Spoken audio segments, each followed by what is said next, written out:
What's up, guys? J-Pod here, bringing you another exciting episode of Shooting the Shit. Got some more Battlefield 4 chit-chat to talk about with you guys.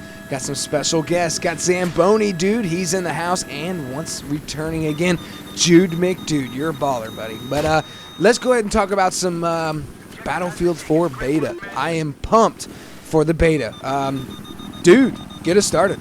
Alright, so generally, I'm pretty sure EA is going to follow the same format with Battlefield 3, especially since so far it seems like they've still continued to follow the same format with Battlefield 3, like releasing the Battlefield 4 alpha in sometime in the summertime, which is most likely June, July, and then they released the Battlefield 4 beta sometime in September, late to mid-September. The only thing about the Battlefield 3 beta is that it carried over into October, and that kind of pissed off a lot of fans because they were thinking, oh, day one patch, you don't have enough time to just like go into the game and change shit. And basically what they basically told DICE to do was, hey, you guys got any ideas? You guys anything to scrap in the Battlefield 3, make it like we change something? And yeah, it was a 3-month build, so all of the glitches and whatnot, I'm pretty sure DICE had already fixed and changed all of that. And yeah, they had. So generally it's a demo, and I don't even think it's a good idea to have these little demos by EA. As it's been proven, demos don't sell. Yeah. No, they really don't. Hey, God of War 3, the original demo, kind of sold me. But off topic, Jude McDude, man, you're really quiet. How's it going, brother? Not too bad, just eating a chimichanga. Chimichanga! Yeah, the way I kind of see what they're doing with the beta, it kind of looks like they're just trying to get people interested in it. And I don't really like when they do betas like that, because most of the time betas are meant for you get everybody into the servers. They're probably going to do stress tests on them as well, right? Like, see how it handles all the people rushing in at once, because there's going to be a lot of people on the beta. But it really just seems like it's just a free way to get people interested in the game when they're doing it so soon, because there's nothing they can really do to change anything if it's just that quick. You're not really going to have time to go back and fix what the problems are with the game. Yeah, I agree with a lot of what you just said right there. It's just that, to me, EA's way of doing this, especially since it's already been proven that betas are kind of flawed. Betas and demos, like just demos, and I guess in Battlefield 4's case and Battlefield 3's case, their betas have generically just been demos, like, hey, come try out our game, you play COD all your life, come try out Battlefield 3, it's free for about so-and-so weeks, and then if you want to go buy the game, if you like the beta, you want to go buy the game, you can go do that. But with me, it's not really like the greatest thing EA could do right now, because they're losing more money than they're actually gaining, although then again there's that potential window that they're actually opening up to a new audience. Yeah, I do see where you're coming from with that. Like, yeah, so free always is going to attract people. That's my favorite price. It's kind of a so-so situation. It's like EA's either playing with their money or they're doing smart.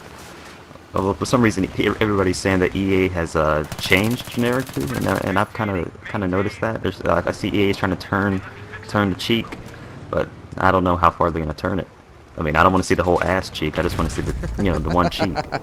Yeah, I don't feel like looking at anybody's ass right now. But yeah, new topic: microtransactions implemented with Battlefield. Good thing, bad thing. What the hell is it? Basically, like, say instead of getting the whole DLC, like back to Carcand or something, you could buy a gun or a map or just one thing from it instead of having to pay for the whole thing. It's like a really, really, really cheap DLC for one thing, or one or two, maybe a gun and a part for it or something. DLC for tight asses. Yeah, something like that. Like my basis on microtransactions, and I'm not gonna lie, I don't know as much about microtransactions because I hardly have to deal with microtransactions. But microtransactions are kind of like, imagine if Battlefield 3 had microtransactions. The beginning of Battlefield 3, USAS, frag rounds, literally the most devastating gun in the game.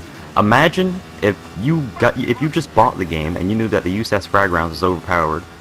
You could just go out and buy a microtransaction and basically have the USAS frag rounds day one and just continue to stomp on people. Like, it's just devastating. And I'm pretty sure EA is going to have a couple of OP guns in Battlefield 4, get the community raging, see if it'll bring some COD fanboys over here. Let's fucking rage. I did notice a lot with Battlefield 3 as soon as, like, the transition went from COD to Battlefield. I'm not saying that COD players are bad people, but I did notice that a lot of the complaints and stuff went up with the transfer from COD to Battlefield. Yeah, I noticed the same thing. I mean, as soon as that happened, everybody felt like, okay, all right, my opinion matters, and you get too many people raging about something they don't like, you listen to the community too much. The community can actually ruin the game. I know it's a buzzkill, but it's fucking true.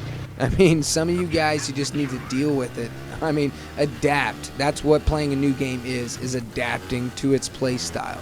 But let's talk about something new. All right, I'm hearing something about PS4, or we'll let you say next-gen consoles, only holding like 24 people. And I'm also hearing about 70-man servers on PC. What the hell is going on here, guys? All right, so let me be the first one to kind of chop on that. I don't really believe that is true. It's definitely not true, because the PS4 and the Xbox One are a lot more capable systems than the PlayStation 3 and the Xbox 360. So generically, they're going to have 64-man servers. If they don't have 64-man servers, it will be the biggest flop to the franchise as a whole, and people will most likely not play it for years to come, unless they go to PC. And the whole 70-man server thing, DICE is just trying to, change it up a bit, and I wish they hadn't gone with this weird squad model, because I think they realized that for 64 players, 5 is kind of an odd number, and everybody can't be in a squad. So there's going to be like 3 people who are not in a squad with a bunch of people. It's either 3 or 2. I didn't do the math, so it's going to be 3 or 2 people who are not in a full squad, who can't really cooperate with everyone else because they don't have the capable amount of people in their squad to actually communicate with the rest of the team. So generically speaking, they're trying to raise the player count to fit that 5-man squad scenario. So they're just playing around with that. We don't know if they're actually going to raise it to 70 players or not. They're just playing with it, trying to find a decent number, 65, 70, something that's divisible by 5. That's some awesome input. I mean, you have got it figured out, dude.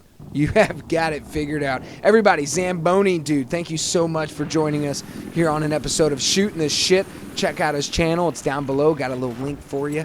And make sure you subscribe to his network, because he does a really, really good job. This guy has inspired me to really start my channel, to give me the confidence to do what I've been doing.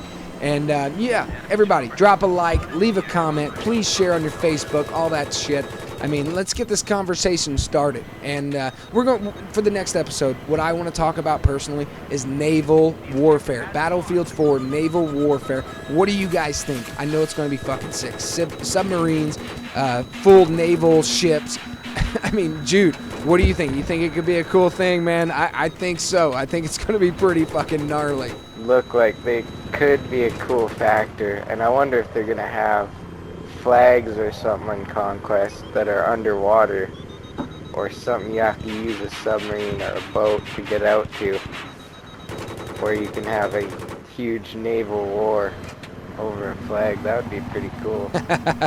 Sea superiority. That's what I'm predicting right now. Yeah, all you guys out there, if you enjoyed this episode, let us know, okay? Drop us a like, leave us a comment, give us some motivation, some inspiration. Take it easy. Peace out.